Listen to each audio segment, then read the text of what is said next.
Meditation 3. Who is more tolerant than the Lord and his devotees?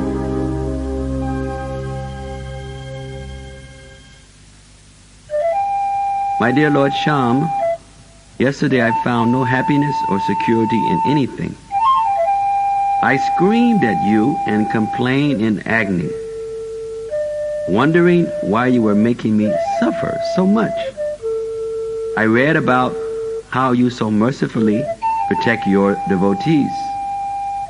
There were so many examples of how you distributed causeless mercy to them.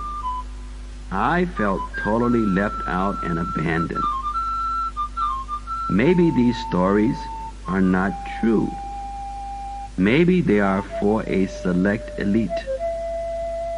I agonized and wondered why you had chosen to leave me out of your mercy. Yesterday, I went over all of the things you requested one should do to become dear to you. I studied the checklist closely.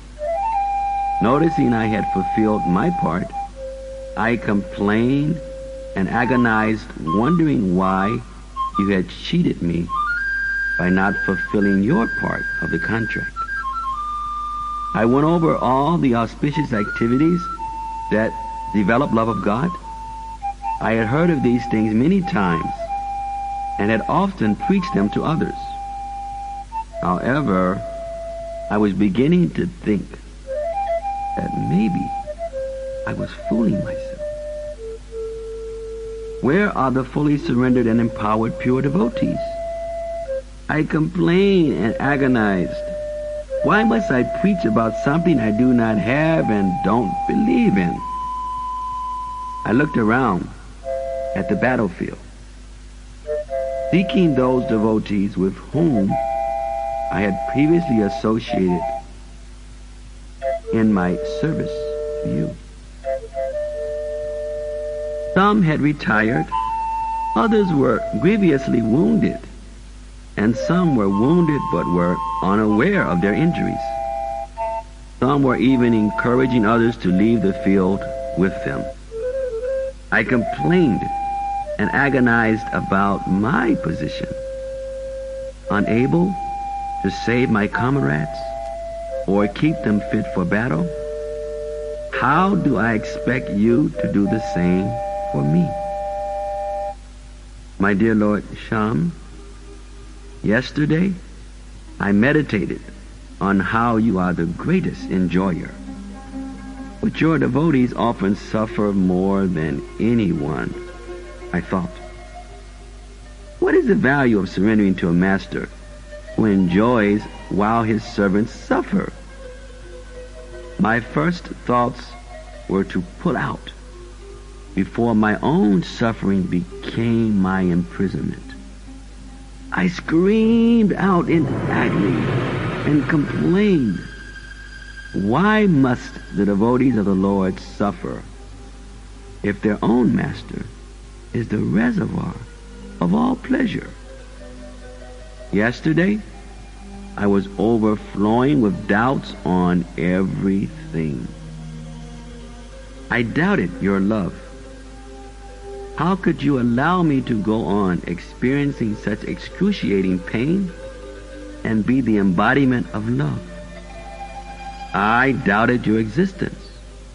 For how could you tolerate my anger and insults, which were really a challenge for you to show yourself either by embracing me with your darshan or by striking me down with your shaka? You neither embraced me nor struck me down. I screamed and agonized bitterly for you to do something. After all, why should I attempt to give my all to you when you could neither accept nor appreciate my offerings? I had decided to run from you as fast as I could. I had to find happiness, love, security, friendship. I started making plans about what I would do, where I would go, with whom I would associate. To my surprise, I realized there was nothing I wanted to do but to glorify you. I did not want to go anywhere that you are not worshipped, and I did not want to associate with anyone who could not share with me instances of your pastime. Now I scream louder than ever. What was I to do? I could not leave you, nor could I stay with you. I screamed long and loud, and then I woke up, realizing all alone I had been dreaming in a state of self-pity, loneliness, and insecurity. Waking up, I could appreciate how you had lovingly guided me through my slumbering state. You were tolerating my ignorance and illusions, kindly waiting for me to pull off the covers, to rise and join you in waking up others. My dear Lord Sham, yesterday I was so embarrassed and so afraid. My dream seemed too real.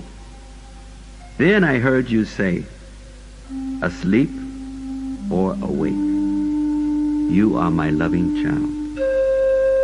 But you also said, how will you receive my love if you remain covered or asleep? I immediately jumped up. Throwing aside the covers, I ran to catch up with someone who had awakened me much earlier, pleading to the servant of the Lord to keep me near to make sure I did not fall asleep again. This servant of the Lord turned and smiled at me, saying, my dear brother, the Lord has already commissioned me to keep you alert and awake even before you threw away the covers. You see, little one, the Lord loves us all equally. He never leaves a soul uncared for or unattended to. Whether we recognize his existence or not, he is our true well-wisher. We are most fortunate. Now let us make others fortunate and wake them up. Some haven't even started dreaming yet. I looked at my guide and noticed how beautiful he was. He had much of the beauty, compassion, and tolerance of the Lord. I knelt down. I grabbed hold of his feet, thanking him for his existence. I tried to express my appreciation in words, but choked up. All I could get out was, I am that beggar who has found a true friend.